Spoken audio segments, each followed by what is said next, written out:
আহসান আদিলুর রহমান আদেল জাতীয় পার্টির উপজেলা পদ্ধতি প্রবর্তন করেছে, যে কারণে একটি বলা হয় যে একটা আবেগ কাজ করে সবসময়।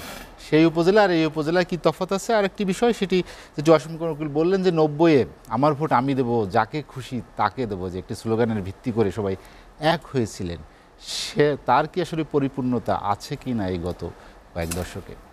ধন্যবাদ আপনাকে। ধন্যবাদ আমার দুই প্রিয় সহ আলোচক অসীম কুমার উকিল দাদা এবং গোলাম মওলা রনি ভাই, এবং আমাদের লেট এডিশনের দর্শকবৃন্দ থেকে সালাম ও শুভেচ্ছা। যে উপজেলা ব্যবস্থাটি আমাদের হৃদয়ের খুবই কাছাকাছি, কারণ আমাদের প্রতিষ্ঠাতা চেয়ারম্যান পল্লীবন্ধু হোসেন মোহাম্মদ এরশাদ এটি প্রবর্তন করেন। এটি বিকেন্দ্রীকরণ করবার প্রথম একটি ধাপ এবং বিরাট একটি ধাপ। এবং এরপরে আমাদের যে সরকার ওনার আরও প্ল্যান ছিল, উনি বিচার বিভাগকেও বিকেন্দ্রীকরণ করতে চেয়েছিলেন, বিভাগীয় হাইকোর্ট নিয়ে যেতে চেয়েছিলেন, এবং উনি 7টি প্রদেশও করতে চেয়েছিলেন। উনি যদি সেগুলো করতে পারতেন তাহলে আজকে আমরা যেরকম ঢাকা কেন্দ্রিক সব কিছু দেখি সেরকম আর হতো না, এবং আমরা খুব সুন্দর একটি বাংলাদেশ দেখতে পেতাম। কিন্তু সেটি হয়নি। কিন্তু উপজেলা ব্যবস্থাটি এখনও রয়েছে, কারণ এটি হাজার চেষ্টা করেও বাদ দেওয়া যায়নি, কারণ এটি অত্যন্ত গুরুত্বপূর্ণ একটি অংশ আমাদের প্রশাসনের, এবং এটিকে বাদ দিলে আসলে করাটা সম্ভব ছিল না, সেজন্য এটা করা যায়নি। তবে সেই উপজেলা ব্যবস্থা উনি যেটি প্রবর্তন করে গিয়েছিলেন, সেই সময় উপজেলা চেয়ারম্যানের অনেক ক্ষমতা ছিল, এবং সে আসলেই একজন জনপ্রতিনিধি ছিলেন, এবং জনগণ তাকে ভোট দিয়ে নির্বাচিত করতেন, এবং ওনার হাতে যে সকল ক্ষমতা, ইভেন আমাদের যে উপজেলা নির্বাহী অফিসার, তারও এসিআর কিন্তু হচ্ছে কি উপজেলা চেয়ারম্যান লিখতেন।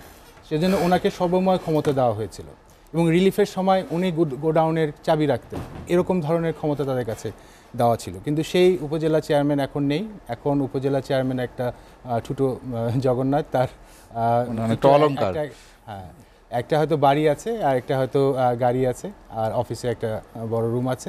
কিন্তু প্রত্যেকটি মিটিংয়ে আমি সংসদ সদস্য থাকাকালীন সময় দেখেছিলাম যে ওনারা কিন্তু পাওয়ার এক্সারসাইজ সেভাবে করতে পারেন না, কারণ ওই আলটিমেটলি সব কিছু আমাদের নির্বাহী কর্মকর্তা উনিই করেন।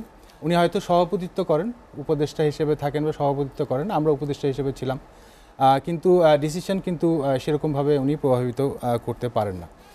এই থেকে যেটা হলো যে আমাদের দেশের যে গণতন্ত্রের ভিত্তি, যে গণপ্রজাতন্ত্রী বাংলাদেশ সরকার, যেখানে জনগণই হবে মালিক এবং তার প্রতিনিধির মাধ্যমে দেশ চালানো হবে, সেই জিনিসটি থেকে আমরা একদম তৃণমূল থেকে দূরে সরে গেলাম।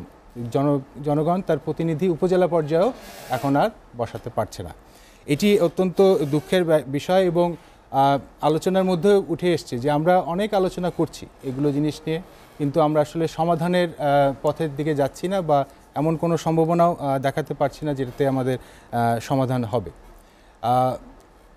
সেই থেকে এখন যে আগামীকাল প্রথম পর্যায়ের নির্বাচন, আমার মনে হয় যে এই নির্বাচনটি জনগণ সেইভাবে গ্রহণ করেনি। যেরকম দ্বাদশ সংসদ নির্বাচনের জনগণের উপস্থিতি কম ছিল, এখানেও বেশিরভাগ ক্ষেত্রেই এখানে উপস্থিতি কম থাকবে, কারণ হচ্ছে গিয়ে এখানে বাছাইয়ের কোনো সুযোগ নেই, সরকারি দলেরই সব প্রার্থী।